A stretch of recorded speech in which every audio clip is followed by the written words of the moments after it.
Hey everybody, it's Ron and Debbie. We're back for another edition of Ask Ron. All right, Ron, our first question is from Lisa Parker from Ontario. Hello, Lisa. Hi, Ron. We bought a foreclosure subject to the owner's mortgage in the name of our LLC. Is there anything we can do now to save taxes by transferring to an IRA before we sell it and make a profit in the deal? Okay, are we talking about Ontario, California here? No, Woodstock, Ontario. Ontario, Canada? Yes. Okay. Well, Lisa, they don't have IRAs in Canada. They have RSPs. And you cannot buy real estate in them. And even if you could, once you buy it in your entity, you cannot put it in your IRA if you're in the U.S. or your RSP in Canada. So your answer is no. Then she said, is there a benefit to putting it into the land trust? Doesn't that matter. You've already, okay. And they don't use land trusts in Canada either. They use LLCs. Okay.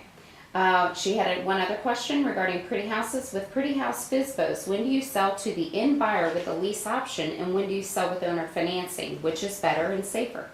The answer is depends on where you live and the way you want to run your business. If you sell with owner financing, which is an agreement for sale where you live, you have sold the property. All rights pass on to your buyer even though you haven't been paid off. If you lease option it, you have not sold it. They are a tenant with an option to buy. In some states, like Florida where I live, if I sell with owner financing, it could take me months and months to get it back if I had to forcefully take it back, which I almost never do. So that's going to encourage me to put a lease option tenant buyer in there, which I can have on the street in 2 months after I start. So it kind of depends on where you live. Maybe you don't want to sell, maybe you want to hold. Because if you sell even with terms in the United States, it's subject to short-term capital gains. Whereas if I hold it and then sell it later, even with owner financing, it's subject to long-term capital gains as long as I've had it for a year. So all of this has to come into consideration. Most people put lease option tenant buyers in. That's what I do in Florida. But every once in a while, I'll sell one with owner financing. Okay. All right, next question is from Judy Beret from Kissimmee, Florida. Hey, Judy. On Exhibit A, now this is regarding the exhibit real property possession and lease agreement. Exhibit A. That's the agreement where we install a tenant buyer in the house. Okay. On the form under C, it states the term of the lease purchase will be blank. Yes. Position will be given on or before blank. Yet she says in the new Pretty House terms on page 166, on the same Exhibit A under C, those two lines are deleted. I have understood, though, that there are no reference to a purchase or option should be on this lease, but instead the real estate purchase option agreement making reference to a lease. Yes. Which Exhibit A is correct? Both. Depends on the situation. Sometimes when we know when the lease starts and what the payment is, then we can fill it in. But what if we put it under contract and we don't really know those answers until we find a buyer? What if we have no intentions of closing until we locate that buyer? At that point, we can't fill in the blank because we don't know what the blanks are to say. So it depends on the type of deal. Get into my Quick Start school and we cover that. And if you've been to it already, come on back. And this time you'll be listening because that's one you need answered. Case by case. All right. Okay, Francisco Zuniga from Austin, Texas. Francisco. Hi, Ron. I have faithfully studied the Pretty House Terms cash flow system. I understand I'm very limited on deals when selling a house, using seller financing, and inserting a balloon payment unless I sell from my entity to the buyer's entity. Not true. He's saying according to Dodd-Frank. Not true. You're exempt from Dodd-Frank, so don't worry about it. You can sell to anybody you want with owner financing, and that's likely what you're going to be doing in the state of Texas anyway. Because the only way you can lease option it to a tenant buyer is if you own it. Now, you don't have to own it free and clear, but you have to own it. So owner financing is big in Texas. Dodd-Frank does not apply to you unless you sell more than 3 properties with owner financing out of one entity in 1 year. If you're using land trust like I've taught you, you can't sell more than one house out of one entity because when you sell the house out of the land trust, that entity is dead. And when you go buy another one, you form a new entity. So as long as you stay exempt from Dodd-Frank, there's no such rules that you stated here.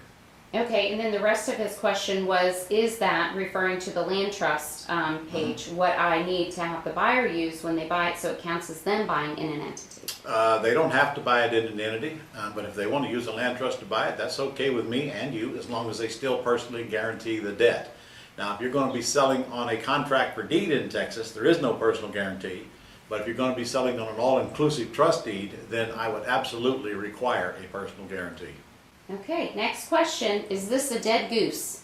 This is from Shafil Alam from New York. Hey, Sheffield.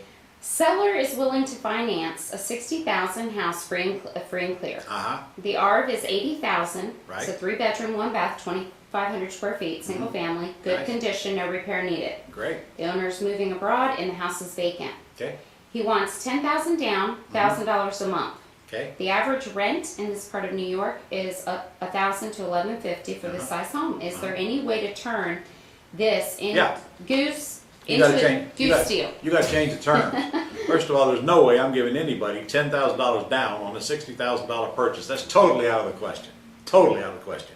So here's what you do. You go offer him $2,000 down, max, no more, and you tell him the most you can pay is $600 a month, because now you're responsible for the taxes and insurance and the maintenance and the vacays and all of that.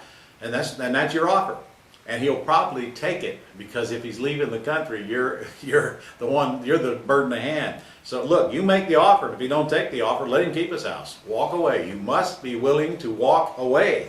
If you don't, you're going to enter deals you wished you hadn't. And there's no way you can pay him $1,000 a month on an $80,000 house. Not even close. All right, from Brian Johnson in Easton, Hey, Pennsylvania. Brian. Okay. Okay, I've been a licensed real estate agent in Manhattan for 10 years, specializing in luxury apartment rentals. Mm-hmm. Do you currently have any students in the New York City market that you know of who use subject to and lease option and term strategies successfully? Yeah, I've got a whole bunch of them. Because you can use it anywhere in this country, and in fact in Canada. So the answer is yes, they're all over New York, in fact. Okay, probably a good place to find those folks would be on the Gold Club forum. Probably so. Yeah, could solicit And them right also there. jumping into your local real estate associations. Be careful there though, because there's a lot of negative folks in every real estate association in the land. Just remember this, if they aren't doing it, they've always got something bad to say about it, so be very careful to whom you listen. Broke people can't teach you how to get rich. That's okay. All right, this is regarding PatLive from Dan Wall in Winter Park, Florida. Hey Dan. We are currently mailing yellow letters. Sometimes a seller will call PatLive and will only speak with me versus the PatLive rep. Uh-huh. Should I forward the PatLive email to my VA to call the seller back myself, or throw it in the trash? And Well, first of all, if the seller's got a house for sale, I would most certainly forward it to your VA, yes. so follow up with it with And the Pat VA. Live will ask that question, do you have a house for sale? Of course, if the answer is no, who cares? It's the end of it. All right, our last question today, Ron, is from Diva Karkana from Minnesota. Okay, can you please elaborate why on the long form lease purchase agreement with buyers, the buying price of the property for the buyer is not mentioned? Is there a reason it does not mention the buyer's option to purchase the property? Yeah, because it mentions it in the option agreement. There's a lease agreement and there's an option agreement. There's two totally separate agreements. Purchase price is mentioned in the option agreement and then not in the agreement itself, but on the addendum A. So all you have to do is go to the addendum A and fill in the blanks. I believe that's true on the option agreement.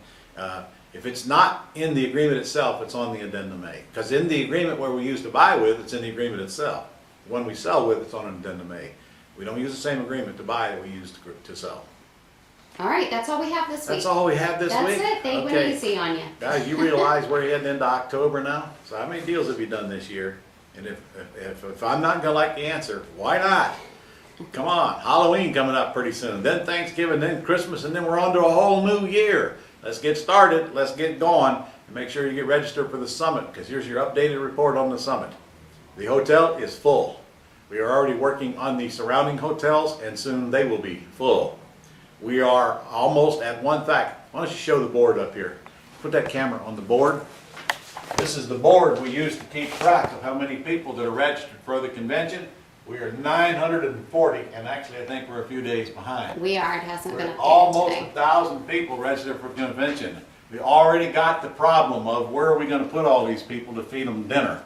Honestly, we do have that problem since the hotel can't seat 1,000 for dinner. We'll figure that out so you don't have to go without dinner. And there's always a McDonald's down the street if that's were the case. So if you're going to get to the summit, you better get registered, because we're probably going to shut it down pretty soon, and then you're going to be left out. So anyway, I'll see you next week. And don't forget to join our SEC club if you get registered for this. Join the SEC club. We have a recording that I just did, and we're going to get that out to you. to make you know what that means and why that's important to you. And it's a very elite group of people who are actually doing deals. So we got a lot coming your way, and I can't even tell you about our brand new, what you call that thing called, Dream what? Dream Solutions Dream Pro. Solutions Coming Pro. soon. Wait till you hear this thing, because it literally will run your business for you. See you next week.